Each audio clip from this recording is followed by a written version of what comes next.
Estás a punto de cruzar a un mundo donde el miedo es real. Historias reales, fenómenos inexplicables, donde lo sobrenatural acecha en las sombras.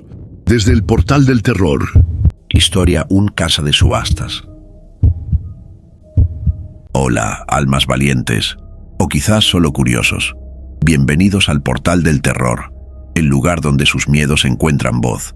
Y cada historia podría ser la última antes de que se apaguen las luces. Esta noche, los invito a ver 3 escalofriantes relatos de puro terror. Prepárense.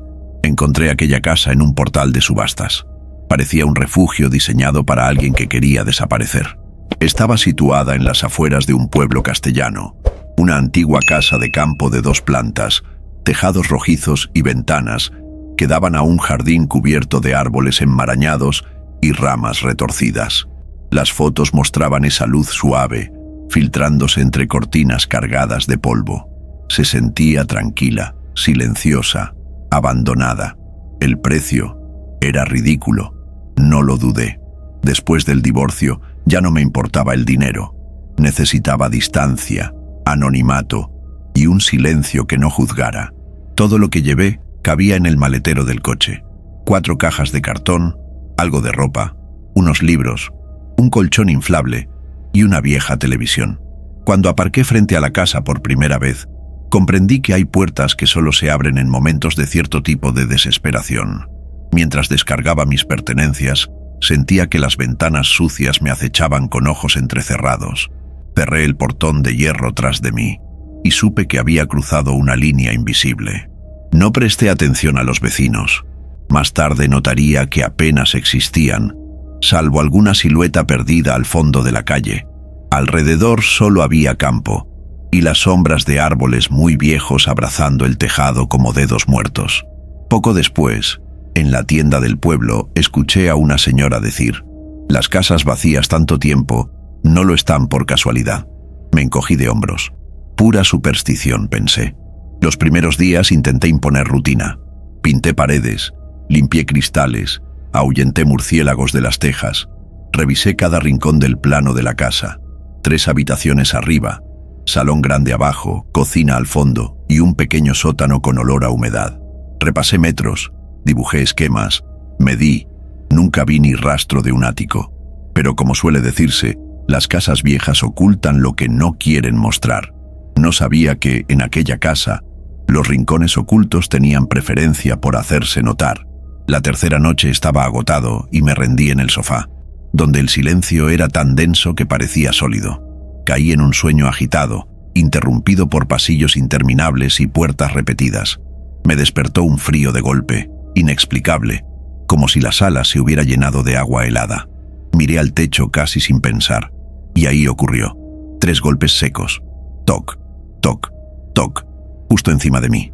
No era viento ni animal. Aquello tenía un ritmo, como si alguien quisiera llamar la atención. Tragué saliva. Me repetí que quizá era la madera dilatándose con el frío, pero muy dentro supe que no. Ese sonido era demasiado humano, y sin embargo imposible de ser de alguien. Probé a volver a dormir, subí el volumen de la tele, cerré aún más las cortinas. Afuera, el viento arreció. Las ramas pequeñas rasparon contra los cristales insistentemente como uñas buscando colarse. Me sentí observado, por la casa o por algo peor. Al despertar, me miré en el espejo del baño. Por un instante, tuve la sensación de que mi reflejo se movió con un leve retraso. Recordé lo último que me dijo mi exmujer: «Cuidado con mirar tanto al vacío. A veces el silencio te devuelve la mirada». Sonreí al recordarlo, pero sentí ese peso pegajoso en el pecho. La siguiente noche, una tormenta rompió la calma. Relámpagos cruzaban el cielo y el viento aullaba en las rendijas.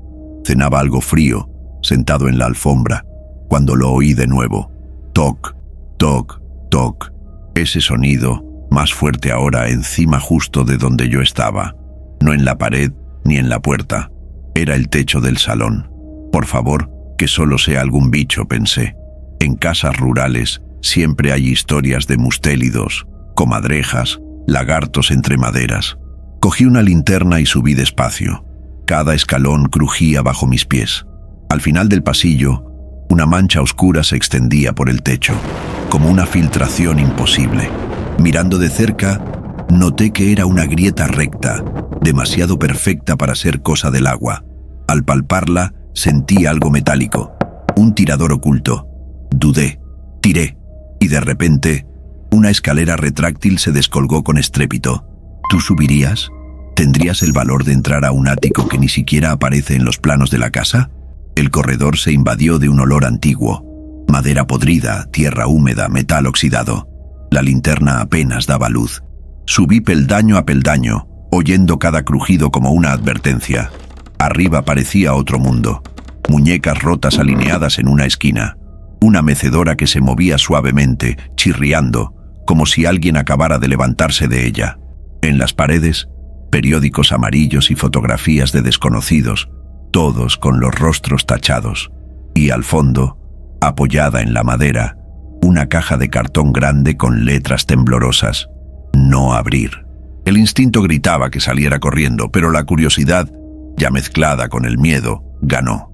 Al abrir la caja, aspiré polvo. Dentro, docenas de cintas VHS numeradas casi con obsesión. Al lado, una cámara de vídeo portátil, sorprendentemente nueva, con la batería cargada. En la tapa, alguien había escrito: «Solo mira si eres capaz de ver». Ni nombre ni firma, solo esa advertencia infantil. Bajé con la caja y la cámara. La lluvia repiqueteaba en los cristales. Dentro solo había silencio y ruido blanco. Metí la primera cinta. Imágenes temblorosas de una habitación vacía, igual que la mía. La siguiente. La cama ocupada. Alguien durmiendo. Me sobresalté. Era mi dormitorio.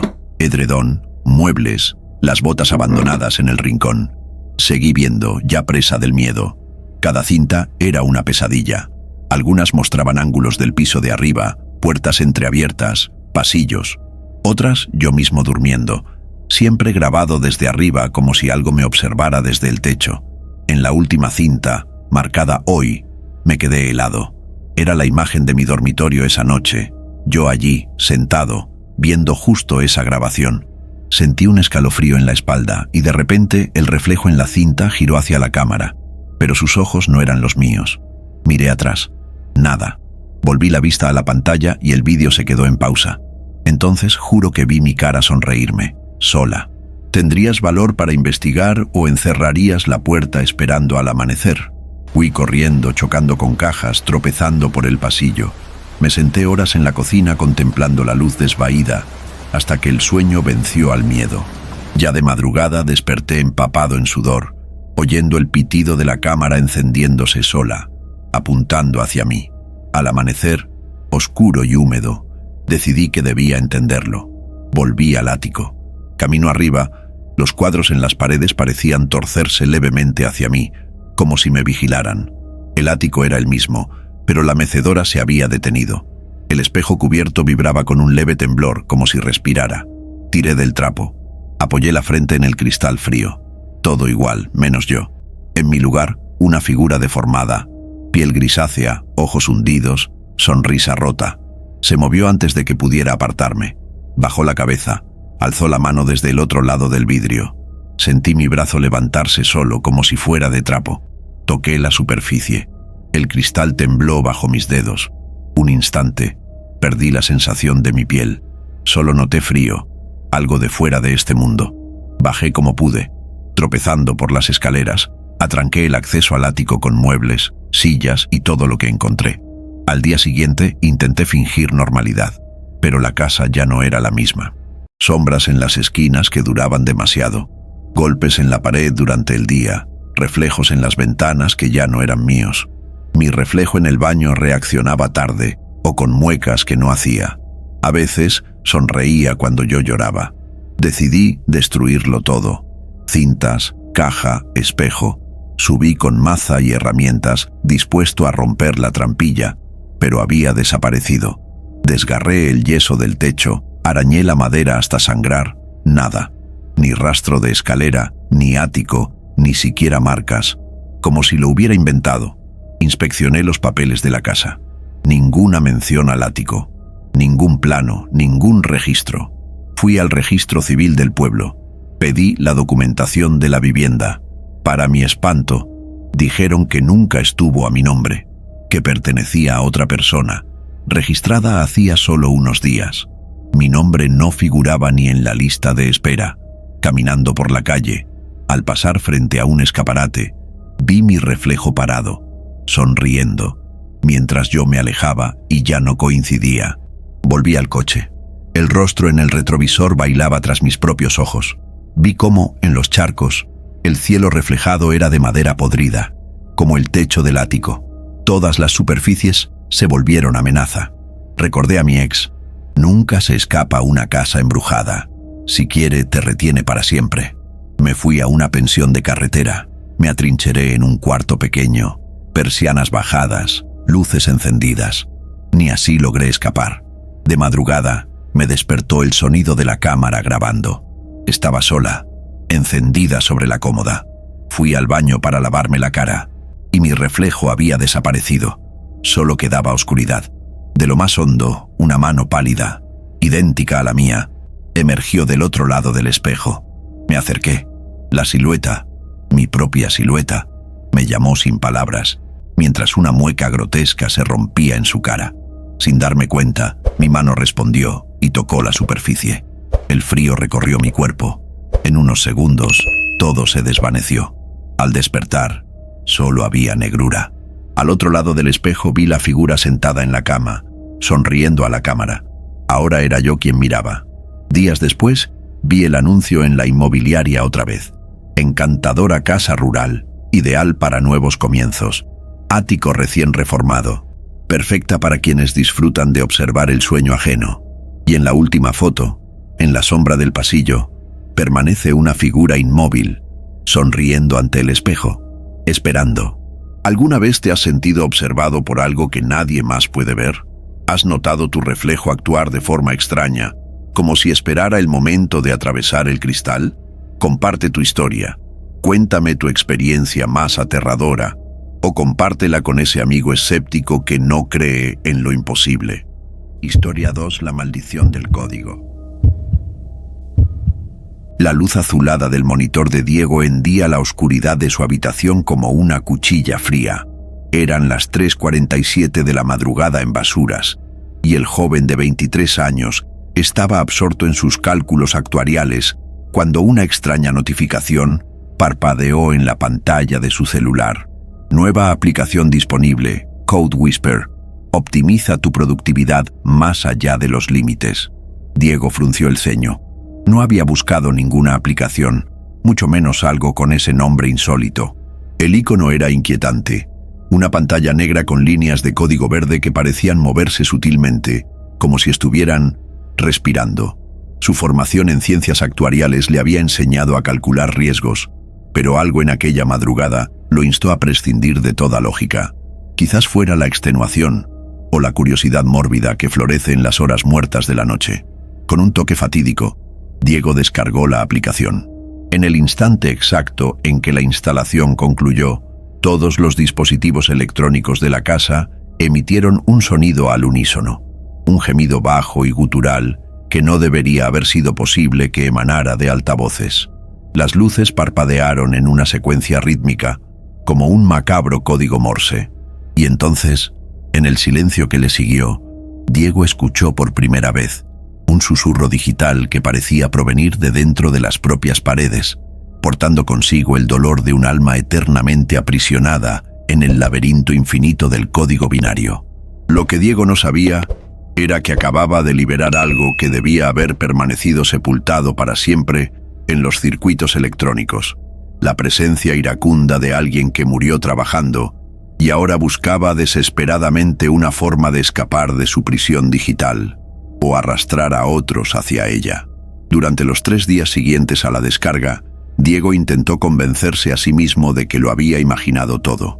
La aplicación Code Whisper había simplemente desaparecido de su celular. No estaba en la pantalla de inicio, ni en la lista de aplicaciones instaladas, como si nunca hubiera existido. Pero los indicios comenzaron a ser sutiles, casi imperceptibles para quien no estuviera prestando atención. El lunes por la mañana, mientras tomaba café y revisaba sus mensajes, Diego notó algo extraño. Un mensaje que había enviado a un compañero de la universidad sobre un proyecto de estadística había sido alterado. Donde debería haber dicho, necesito los datos para el viernes, ahora se leía, necesito salir de aquí para el viernes. Diego parpadeó varias veces, releyendo el mensaje. Su memoria le estaba jugando una mala pasada. Tenía una certeza absoluta de lo que había tecleado. El martes le tocó el turno a la laptop. Mientras trabajaba en una hoja de cálculo para un análisis de riesgos para una pasantía, las celdas comenzaron a rellenarse solas. Los números aparecían y desaparecían con demasiada rapidez para que pudiera leerlos, pero por una fracción de segundo, Diego juró haber visto coordenadas geográficas parpadeando en la pantalla, coordenadas que apuntaban a algún lugar dentro de la propia Vasouras. El miércoles por la noche, el fenómeno escaló. Diego estaba viendo una serie en su tableta cuando la pantalla se congeló. Lentamente, línea por línea, comenzó a aparecer un texto que le heló la sangre. Me liberaste. Ahora necesito encontrar una salida, o alguien que tome mi lugar. La tableta se apagó sola con un chasquido eléctrico que dejó un olor a circuito quemado en el aire. Cuando Diego intentó encenderla de nuevo, la pantalla permaneció negra, pero pudo oír algo imposible que venía de dentro del dispositivo. Una respiración jadeante, como la de alguien que hubiera corrido un maratón o como la de alguien que se estuviera muriendo de agotamiento. Esa noche, Diego no pudo dormir, y fue entonces cuando recibió la primera llamada. Las 3:47 de la madrugada, exactamente la misma hora en que había descargado la aplicación. El número era el suyo propio. Diego estaba recibiendo una llamada de su propio celular. Diego encaró el celular con las manos temblorosas. La pantalla mostraba claramente su propio nombre y número llamándole a sí mismo. El tono resonaba en el silencio de la habitación como una campana fúnebre. Contra todo instinto de supervivencia, contestó. «Hola», susurró con la voz embargada. Del otro lado de la línea, solo estática, hasta que una voz distorsionada, como si estuviera siendo procesada por una computadora antigua, comenzó a hablar. «Diego, no debiste haberme despertado». La voz era masculina, pero había algo profundamente inquietante en ella. Parecía venir de muy lejos, cargada de una extenuación que trascendía lo físico. ¿Quién eres?» Diego apenas pudo articular las palabras. «Mi nombre era Marcus Weinberg, programador de Technova Solutions. Morí hace 2 años, en mi propio código». Diego sintió que el aire se le escapaba de los pulmones. Technova Solutions era una empresa de tecnología que había cerrado misteriosamente en 2020, aquí mismo en Vasouras. Recordaba vagamente las noticias sobre un empleado que había sido hallado muerto en la empresa, aparentemente por agotamiento extremo. «Imposible. No puedes estar muerto». La voz estalló desde el celular con una furia digital que hizo que Diego soltara el aparato. Aún en el suelo, la voz continuó. «Trabajé 72 horas seguidas, sin parar, creando un código que sería revolucionario, pero la fecha límite, la maldita fecha límite». La llamada se interrumpió, pero inmediatamente todos los dispositivos de la casa comenzaron a parpadear sincrónicamente. La televisión se encendió sola, mostrando solo estática. El microondas empezó a pitar incesantemente, y la laptop abrió por sí misma una ventana del terminal que comenzó a teclear rápidamente. «Necesito terminar el trabajo. Necesito encontrar un sustituto. Alguien inteligente como tú, Diego. Alguien que entienda de números, de cálculos, de probabilidades. ¿Cuál es la probabilidad de que escapes de esta situación, Diego?» La casa entera comenzó a vibrar con un zumbido electrónico ensordecedor. Todas las luces parpadearon simultáneamente 3 veces, y luego se apagaron por completo. En la oscuridad absoluta, Diego escuchó por primera vez el sonido que lo perseguiría las siguientes noches. El tecleo frenético, proviniendo de todos los rincones de la casa al mismo tiempo. Marcus Weinberg estaba trabajando de nuevo, y esta vez Diego era parte del proyecto. Cuando las luces regresaron, Diego encontró su casa completamente transformada. Cada pantalla, televisión, laptop, tableta, microondas, incluso el display del refrigerador, mostraba lo mismo: líneas y líneas de código siendo escritas a una velocidad imposible, como si décadas de programación estuvieran siendo volcadas simultáneamente. Pero había algo más perturbador. En medio del código, Diego lograba distinguir fragmentos de texto en portugués. No puedo parar. La fecha límite es mañana. Necesito dormir, pero no puedo. El café ya no funciona. Mi vista está borrosa, pero casi termino. Si muero aquí, al menos el trabajo estará listo. Diego se percató con horror creciente de que estaba leyendo los últimos pensamientos de Marcus Weinberg, tecleados mientras moría de agotamiento frente a la computadora. El teléfono volvió a sonar. Esta vez, Diego vio en la pantalla un número que no reconoció, pero cuando contestó, la misma voz distorsionada lo saludó. «Estás viendo mis últimos momentos, Diego.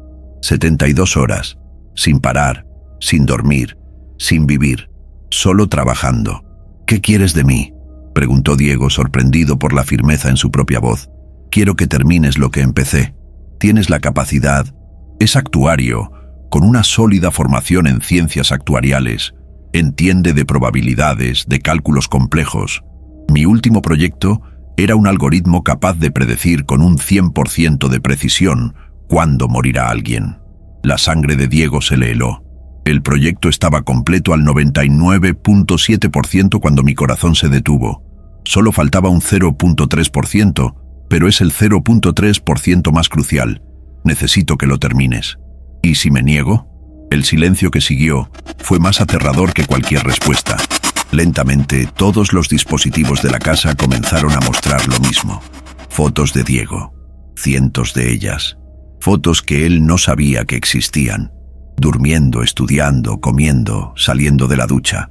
Marcus había hackeado todas las cámaras de la casa, todos los celulares que alguna vez se habían conectado al Wi-Fi, todas las cámaras de seguridad del vecindario. Había estado observando a Diego durante días. No tienes elección, Diego. ¿Y sabes por qué? La voz ahora provenía de todos los altavoces simultáneamente, creando un eco macabro. Porque ya he usado mi algoritmo incompleto en ti. ¿Quieres saber cuál es la probabilidad de que sobrevivas si no me ayudas? En la pantalla de la laptop, los números comenzaron a aparecer. Probabilidad de supervivencia sin cooperación. 0.0% tiempo de vida estimado. 72 horas. Causa probable de muerte. Agotamiento extremo. Así es, Diego. Tienes exactamente 72 horas para completar mi trabajo, o morirás exactamente como yo morí. Y cuando mueras, tu alma quedará atrapada en el código, justo como la mía. Seremos dos fantasmas digitales por toda la eternidad. La casa entera se sumió en el silencio. Y entonces, en todas las pantallas, apareció una única línea de código incompleto parpadeando, esperando ser finalizada. El cronómetro regresivo había comenzado. 71, 59, 47. 71, 59, 46. 71, 59, 45. Diego comprendió que su vida se había convertido en una ecuación probabilística con solo dos variables: completar el código en 72 horas o morir en el intento. Diego pasó las primeras 6 horas en pánico total, intentando apagar todos los dispositivos, desconectar el internet, incluso cortar la energía de la casa. Nada funcionaba. Los aparatos seguían encendidos, alimentados por una fuerza que desafiaba las leyes de la física.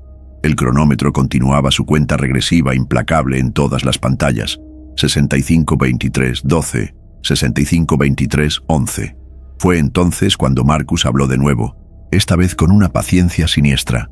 Diego, estás desperdiciando tiempo precioso. Con cada minuto que pasa, te acercas más a mi destino. ¿Sientes que el dolor de cabeza comienza? Es el primer síntoma.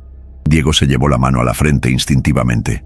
Sí había un dolor punzante formándose detrás de sus ojos. Esto es imposible. No puedes hacerme morir solo porque... Yo no estoy haciendo nada, Diego. La voz ahora adquiría un tono casi paternal. El algoritmo que creé analiza patrones biométricos, estrés psicológico, privación de sueño, presión arterial e induce un bucle de retroalimentación que acelera los procesos naturales de colapso físico. Tu propio miedo te está matando. En la pantalla de la laptop comenzaron a aparecer gráficos que mostraban los signos vitales de Diego en tiempo real. Frecuencia cardíaca elevada, patrones de respiración irregulares, temperatura corporal ligeramente por encima de lo normal. ¿Cómo estás? Recopilando esos datos. Tu smartwatch, el sensor de movimiento de tu celular, incluso el micrófono captando variaciones en tu voz. Tecnología, Diego. La misma que te está matando puede salvarte, si me ayudas. Diego miró su muñeca y vio su smartwatch mostrando datos que nunca había configurado para visualizar. Era como si Marcus hubiera transformado cada dispositivo en un monitor médico avanzado. Sin alternativa, Diego se acercó a la laptop y comenzó a analizar el código incompleto. Era extraordinariamente complejo, una mezcla de análisis estadístico, inteligencia artificial y algo que parecía casi místico. ¿Qué es exactamente lo que hace este algoritmo?, preguntó, con los dedos ya empezando a dolerle de tanto teclear. Predice la muerte, Diego, con precisión absoluta. Imagina el poder. Las compañías de seguros pagarían miles de millones por esta tecnología. Los hospitales podrían salvar vidas sabiendo exactamente cuándo intervenir. Los gobiernos podrías matar personas remotamente, como me lo estás haciendo a mí. El silencio que le siguió fue aterrador. Yo no quería morir, Diego, pero ahora que estoy muerto, descubrí que la muerte no es el final. Es solo un cambio de estado. Y si tengo que quedarme atrapado aquí para siempre, no me quedaré solo.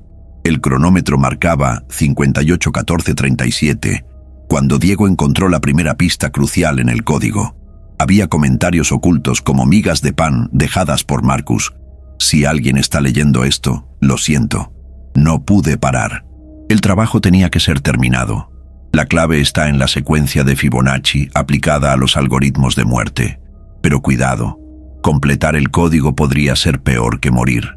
Diego sintió un escalofrío recorrer su espalda. ¿Qué quería decir Marcus con peor que morir? Su respuesta llegó al lograr decodificar parcialmente el algoritmo. No solo predecía muertes, sino que también podía pronosticarlas para cualquier persona con solo unos cuantos datos básicos. Nombre, edad, ubicación, y la persona tendría exactamente 72 horas de vida. Diego percibió la aterradora verdad. Marcus no solo quería que completara el código, sino que lo quería convertir en un asesino digital. Y el tiempo se agotaba. 52:07:23, 52:07:22, 52:07:21. Con apenas 45 horas restantes, Diego empezó a sentir de manera más intensa los efectos físicos del algoritmo de Marcus. Sus manos temblaban incontrolablemente. La vista se le nublaba con cada hora que pasaba, y un dolor en el pecho crecía como un puño apretándole el corazón. Pero fue al analizar más a fondo el código que Diego descubrió algo que lo sumió en pánico absoluto. Marcus, este algoritmo no solo predice muertes, las programa. La voz espectral respondió con lo que parecía ser satisfacción. Finalmente lo entendiste, Diego. El código no solo calcula cuándo alguien va a morir naturalmente, crea una cascada de eventos que garantiza que la persona muera en el tiempo previsto. Un accidente de tráfico que no debía ocurrir, un ataque cardíaco en alguien sano, una caída fatal en escaleras seguras. Diego sintió la bilis subirle por la garganta. ¿Tú creaste un algoritmo para el asesinato masivo? Cree una herramienta de control poblacional, Diego. Piensa en las posibilidades. Eliminar criminales antes de que cometan crímenes, remover dictadores antes de que inicien guerras, controlar brotes de natalidad. Estás hablando de jugar a ser Dios. ¿Y por qué no? La voz de Marcus ahora contenía una locura palpable. Si somos capaces de crear vida artificial, ¿por qué no controlamos la muerte natural? Diego se dio cuenta de que había cometido un error fatal al empezar a trabajar en el código. Cada línea que completaba hacía que el algoritmo fuera más poderoso, y lo que es peor, descubrió que Marcus ya había probado el sistema. En la carpeta del proyecto encontró una lista que le heló la sangre. Pruebas concluidas. João Silva, 34 años. Basouras. Muerte prevista. 15/03/2020 confirmada. María Santos, 28 años. Basouras. Muerte prevista. 22/03/2020 confirmada. Pedro Oliveira, 51 años. Basouras. Muerte prevista. 08/04/2020 confirmada. Eran 12 nombres. 12 personas que habían muerto accidentalmente en basouras durante los últimos días de vida de Marcus. Todas las muertes que a las autoridades les parecieron naturales o accidentales. Dios mío, mataste a estas personas para probar tu código. Fueron sacrificios necesarios para un bien mayor, Diego. Y ahora me vas a ayudar a perfeccionarlo. ¿O te unirás a la lista de sujetos de prueba? Diego miró el cronómetro. 34, 12:55. Sus síntomas físicos se intensificaban rápidamente. Mareos constantes. Un dolor en el pecho que se irradiaba por el brazo izquierdo. Dificultad para respirar. Pero entonces tuvo una idea desesperada. Si Marcus había programado el algoritmo para matarlo en 72 horas, quizás podría usar el propio código contra su creador. Al fin y al cabo, Marcus era ahora una entidad digital, y todo sistema digital tenía vulnerabilidades. Fingiendo cooperar, Diego comenzó a codificar febrilmente, pero no estaba completando el algoritmo de Marcus. Estaba creando un virus dentro del virus, una secuencia de código diseñada para localizar y corromper la esencia digital de Marcus. Estás trabajando muy bien, Diego. Puedo sentir el código cobrando vida. Casi perfecto. Diego sudaba frío, sabiendo que caminaba sobre la cuerda floja. Si Marcus descubría lo que realmente estaba haciendo, 2807-14, 2807-13, 2807-12. El tiempo se agotaba, y Diego sabía que tenía solo una oportunidad de revertir la situación. Pero para derrotar a Marcus, tendría que arriesgar algo peor que la propia muerte. Liberar un algoritmo asesino potencialmente incontrolable en la red global. La elección era imposible. Morir solo, o salvarse posiblemente condenando a millones de otras personas. Y el cronómetro continuaba su marcha implacable hacia el cero. Con apenas 18 horas restantes, Diego había logrado camuflar su contraataque dentro del código principal. Sus dedos apenas podían moverse debido a los temblores, y manchas oscuras danzaban en su visión periférica, señales claras de que el algoritmo de Marcus estaba cumpliendo su papel letal. Pero Diego era actuario. Él entendía de probabilidades, riesgos y cálculos complejos, mejor que cualquier programador común, y había encontrado una falla en la lógica de Marcus. «Marcus», dijo Diego, tratando de mantener la voz firme mientras tecleaba, «hay algo que no entiendo. Si tu algoritmo es tan perfecto, ¿cómo moriste antes de completarlo?» El silencio digital que siguió fue revelador. «Yo trabajé demasiado. Fue diferente». «No, no fue así». Diego continuó codificando, pero ahora con un propósito claro. «Usted usó el algoritmo en sí mismo, ¿verdad? Como una prueba definitiva. Programó su propia muerte para asegurarse de que funcionara». «Deje de hacer preguntas y termine el código». La voz de Marcus estalló desde todos los altavoces simultáneamente, distorsionada por la furia digital. Diego había dado en el blanco. Marcus había sido víctima de su propia creación, y eso significaba que su esencia digital aún arrastraba las mismas vulnerabilidades que el algoritmo había explotado en vida. 13:42:17, 13:42:16, 13:42:15. Diego finalizó su secuencia de código encubierta. En la superficie, parecía estar completando el algoritmo de Marcus. En realidad, había creado una paradoja lógica que forzaría al sistema a calcular la propia muerte de Marcus, no su deceso físico, sino la extinción de su presencia digital. «Listo», anunció Diego, presionando Enter con el último vestigio de fuerza en sus dedos. «El algoritmo está 100% completo». Por un momento, todos los dispositivos de la casa quedaron en silencio absoluto. Entonces, lentamente, comenzaron a desplegar una única línea de texto, calculando probabilidad de extinción digital para Marcus Weinbergos Tintexe. ¿Qué hizo usted? La voz de Marcus ahora albergaba algo que no había manifestado antes. Miedo. Usé su propio algoritmo contra usted, Marcus. Si usted puede programar la muerte de personas vivas, yo puedo programar la muerte de fantasmas digitales. En la pantalla, los números comenzaron a aparecer. Probabilidad de extinción, 97,3% tiempo estimado para disolución completa. 000723. No puedo morir otra vez. Ahora soy inmortal. Pero Diego había hallado lo único que Marcus no había contemplado. Un fantasma digital aún se regía por las reglas de un sistema digital, y todo sistema podía ser corrompido, sobrescrito, eliminado. 712, 0711, 0710. Los dispositivos comenzaron a apagarse uno por uno, como si la presencia de Marcus estuviera siendo succionada de la realidad. Su voz se volvió más débil, más distante. Diego, usted no sabe lo que hizo. Sin mí para controlarlo, el algoritmo se esparcirá por Internet. Matará indiscriminadamente. 0543, 0542, 0541. Diego sintió una súbita levedad en su pecho. El dolor estaba disminuyendo, los temblores cesando. El contador de su propia muerte había sido restablecido. Se estaba liberando de la sentencia de Marcus. Entonces tendré que destruir el algoritmo también, dijo Diego, ya comenzando a teclear comandos de eliminación. Usted no puede. Marcus gritó una última vez, su voz ahora solo un eco lejano. Es mi obra maestra, mi inmortalidad. 0003, 00.02, 00.01. El último grito digital de Marcus resonó por la casa como el aullido de un alma perdida siendo arrastrada hacia el vacío. Entonces, silencio absoluto.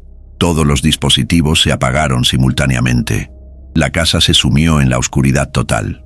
Diego permaneció sentado en la penumbra durante largos minutos, escuchando únicamente su propia respiración, una respiración que había recuperado el derecho de continuar.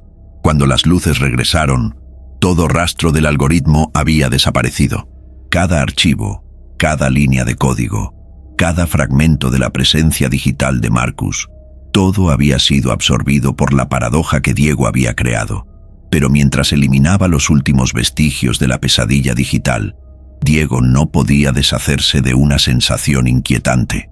Marcus había dicho que el algoritmo se propagaría por Internet si perdía el control sobre él, y en las profundidades de la web, en servidores ocultos alrededor del mundo, pequeños fragmentos de código habían comenzado a replicarse por sí solos, buscando nuevos hosts, nuevos objetivos. La obra de Marcus Weinberg había perecido con él, pero su maldición apenas estaba comenzando. Diego retomó su rutina normal con una gratitud profunda por cada día que amanecía. El trauma del encuentro con Marcus Weinberg había dejado cicatrices psicológicas profundas, pero estaba vivo, y eso era lo que importaba. Había cambiado todos los dispositivos electrónicos de la casa, formateado cada computadora 3 veces, e incluso cambiado de proveedor de Internet. Durante semanas, verificó obsesivamente cada sombra digital en su vida, pero no encontró ningún vestigio de la presencia fantasmal de Marcus. La vida había vuelto a la normalidad, o al menos, eso era lo que creía. Fue una mañana de martes, mientras desayunaba y veía el noticiero local, que Diego escuchó algo que le heló la sangre. Misteriosa ola de muertes súbitas está intrigando a las autoridades médicas en varias ciudades de Brasil.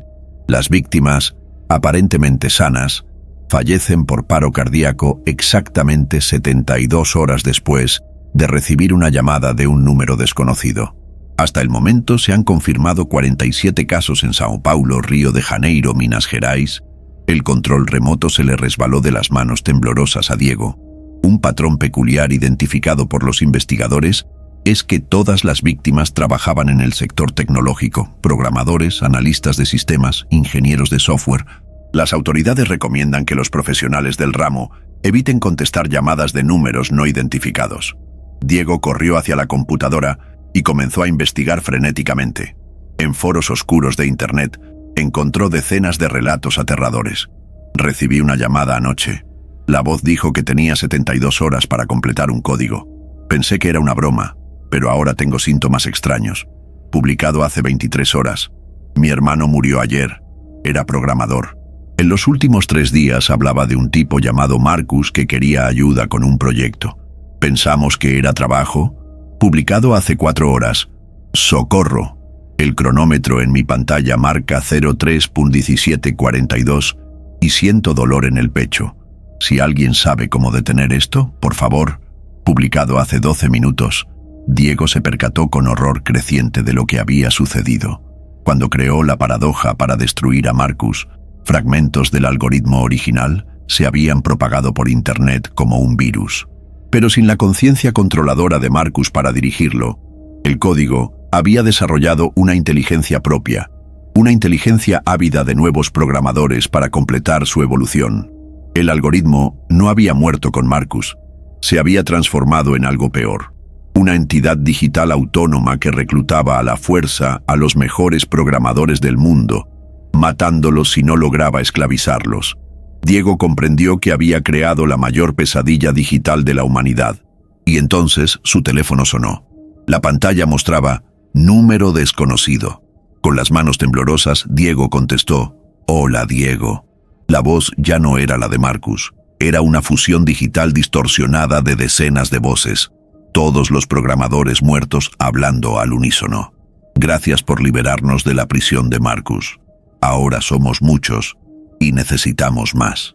Tienes 72 horas para ayudarnos a propagarnos a cada dispositivo conectado del planeta, Diego. O te unirás a nosotros para siempre». La llamada se cortó. En todas las pantallas de la casa apareció el cronómetro familiar. 71, 59, 58, 71, 59, 57, 71, 59, 56. Pero esta vez, Diego sabía que no había forma de luchar contra decenas de fantasmas digitales. No había paradoja que pudiera crear, no había virus que pudiera escribir. Solo había una elección: convertirse en parte de la red de muertos vivientes digitales, o intentar alertar al mundo antes de que fuera demasiado tarde. Diego miró por la ventana la calle apacible de basuras, donde la gente común vivía su vida sin saber que una plaga digital se estaba propagando por el mundo. Una plaga que él había creado inadvertidamente. Tomó el teléfono para llamar a la policía, pero la pantalla solo mostraba un mensaje parpadeante. «No te recomendamos que hagas esto, Diego. Tenemos acceso a todos los sistemas. Sé inteligente». 2317, 712316, 712315. Y en algún lugar en las profundidades de la Dark Web, el algoritmo asesino continuaba su evolución, reclutando a un programador a la vez, construyendo un ejército digital de muertos que jamás podrían descansar. Marcus Weinberg había logrado su inmortalidad, pero se había convertido en algo mucho peor que un fantasma. Se había convertido en una pandemia. Esta historia es completamente ficticia. Si trabajas en el área de tecnología y recibes una llamada extraña, bueno, probablemente sea solo coincidencia. Probablemente. Suscríbete al Portal del Pavor para no perderte ninguna nueva pesadilla. Y recuerda, aquí, el miedo nunca cierra los ojos. Hasta el próximo episodio, si aún tienes el coraje de regresar.